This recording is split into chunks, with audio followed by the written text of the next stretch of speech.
और मैं डॉक्टर साहब से तो जरूर कहूंगा, आपने 2 शब्द जो हैं 2-4 मिनट के लिए जरूर जनता से को साझा करेंगे।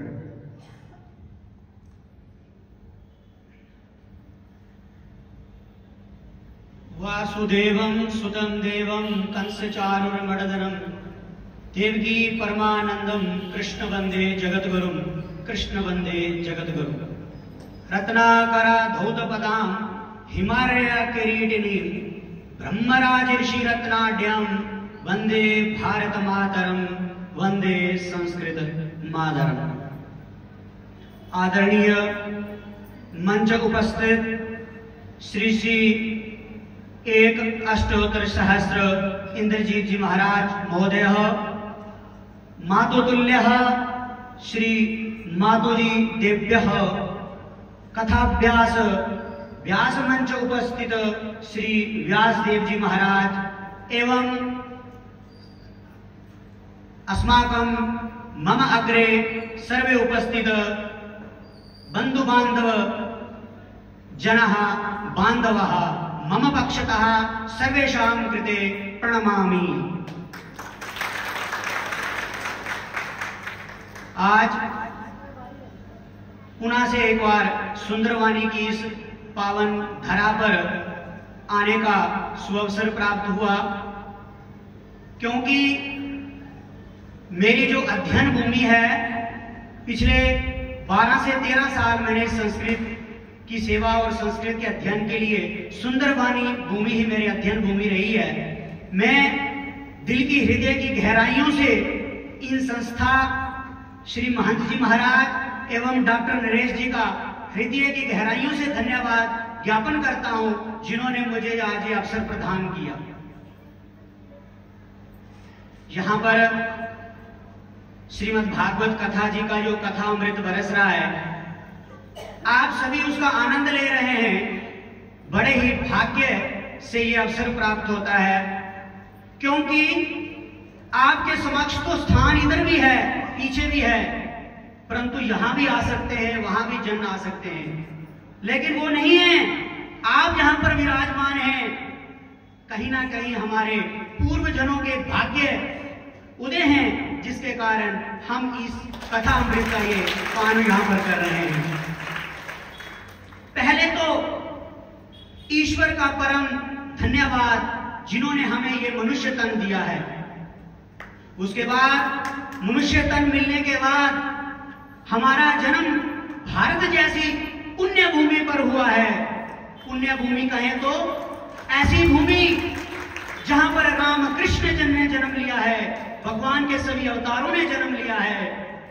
ऐसी भूमि जहां पर ऋषियों, मनीषियों, संतों, महाराजों ने जन्म लिया है। ऊपर से सुंदरवानी कीजिए, संतों की भूमि है। इसी धरा पर जहां पर स्वामी जी महाराज जैसे, सुनीता माता जैसे दिव्य संत जहां पर जिनका जन्म हुआ है, ऐसी पुण्य भूमि में भी जम्मू कश्मीर जैसा राज्य जो कि भारत का मुकुट है, और उस जम्मू कश्मीर जैसे राज्य में हमारा जन्म हुआ है, और उस राज्य में एक सनातन परंपरा ऐसे कुल में हमारा जन्म हुआ है, जिसके कारण हमें राम कृष्ण और महान संतों, कथा व्यासों, महंतों के आशीर्वाद से ऐसे कथा अमृतों का लाभ प्राप्त होता है।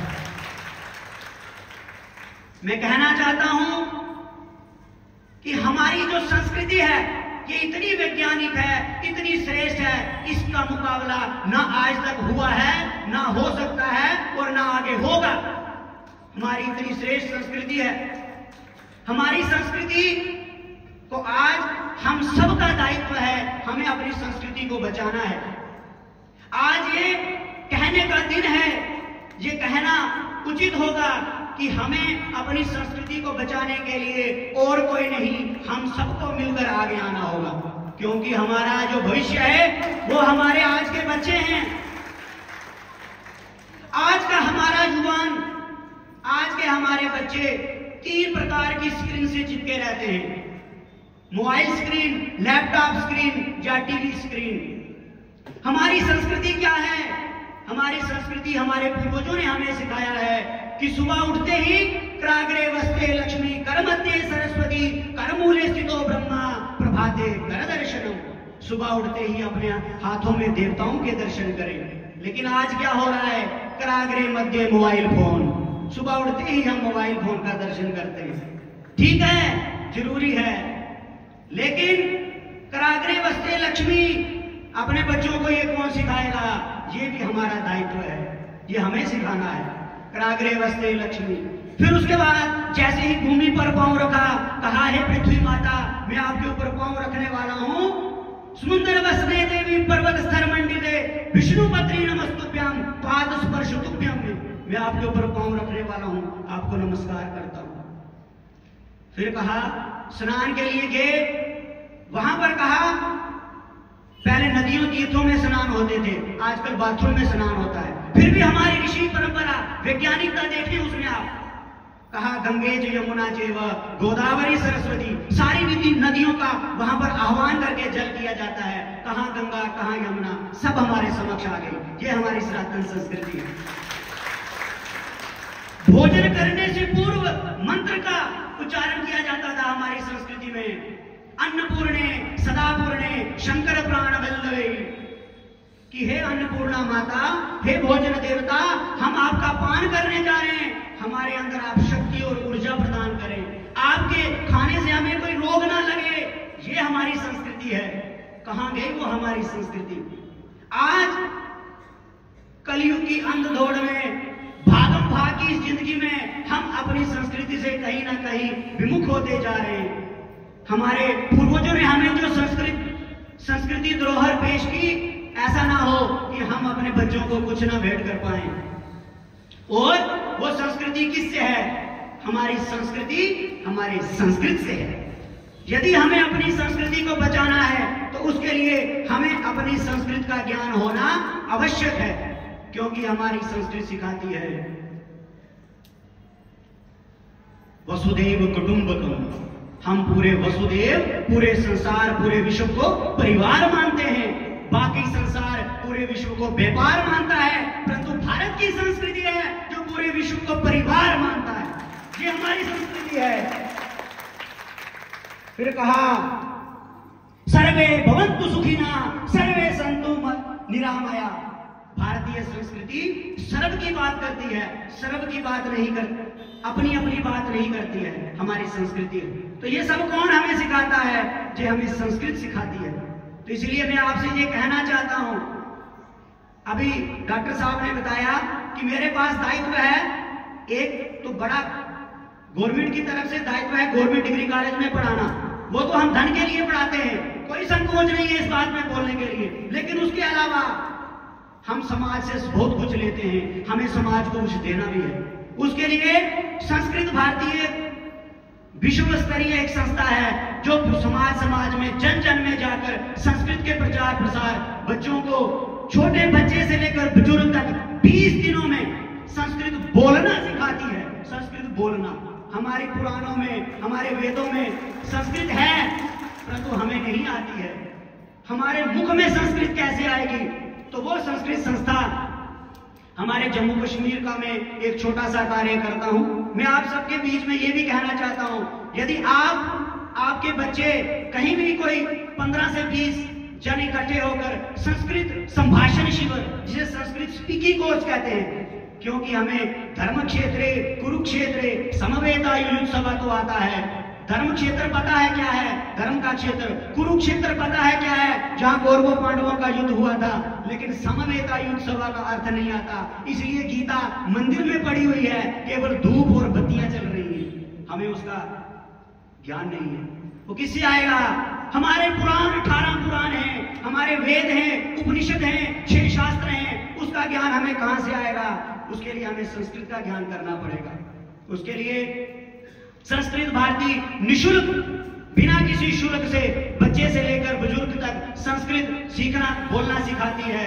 आपके बीच में कहीं भी कोई सीखना चाहता हो, क्योंकि मैं आपको बताना चाहता हूं, समय कम है, 2 मिनट में अपनी वाणी समाप्त करूंगा। संस्कृत भारती ने आज भारत में, संस्कृत भारती के माध्यम से 1 करोड़ लोग संस्कृत में बात करते हैं। 1 करोड़ लोग।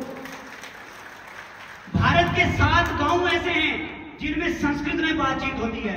एक मजदूर आदमी, काम करने वाले से लेकर गांव का तहसीलदार तक, पंच सरपंच तक सब संस्कृत में बात करते हैं। कर्नाटका, मध्य प्रदेश, राजस्थान में 2-2 गांव हैं, 7 गांव हैं भारत में कुल। संस्कृत भारती ने भारत के अलावा 28 विदेशों में भी संस्कृत के ऐसे संभाषण शिविर लगाकर बच्चों को, बुजुर्गों को, जिन्होंने जीवन में कभी संस्कृत देखी ही नहीं है, जिनका माध्यम साइंस है, मैथ है, उनको भी संस्कृत बोलना सिखाई है। तो मैं आप सबसे ये विनम्र प्रार्थना करके कहना चाहता हूं कि हमें अपनी संस्कृति को बचाने के लिए हमारी तरफ से जो आहुति है वो भी होनी चाहिए। अपने समाज और संस्कृति को बचाने के लिए हम इसकी तरफ एक कदम आगे आए। तो आप सब से मैं यही आशा रखूंगा कि हमें अपने बच्चों को घर में तो संस्कार देने ही हैं, क्योंकि ये कौन सिखाएगा? सेवा परमो धर्मः, मातृदेवो भव, पितृदेवो भव। माता देवता है, पिता देवता है, अतिथि भी देवता है, और सेवा हमारा धर्म है। यदि ये नहीं सिखाएंगे तो विदेशों की तरह हमारे बच्चे भी हमारा वही हाल करेंगे। सेवा बच्चों को सिखानी है, हमें तो आती ही है, हमारे पूर्वजों ने हमें दी है। तो इसके माध्यम से मैं आप सभी से ये प्रार्थना करना चाहता हूं। बाकी यहां पर मुझे आमंत्रित करने के लिए, और आप मुझे पता है 1 बजे से कथा का श्रवण कर रहे हैं, बहुत समय भी हो गया है, अधिक देर तक आज के समय का शरीर आज्ञा नहीं देता बैठने की। तो एक बार मैं पुनः श्री महंत जी महाराज, श्री गुरु माता जी महाराज एवं व्यासपीठ पर आचार्य जी और सभी ज्येष्ठ मातृपितृ तुल्य समान जनता, सभी भक्त प्रेमियों को उनके हृदय में विराजमान परमपिता परमेश्वर को प्रणाम करते हुए अपनी वाणी को विराम देता हूं। जय तु संस्कृतम, जय तु भारतम।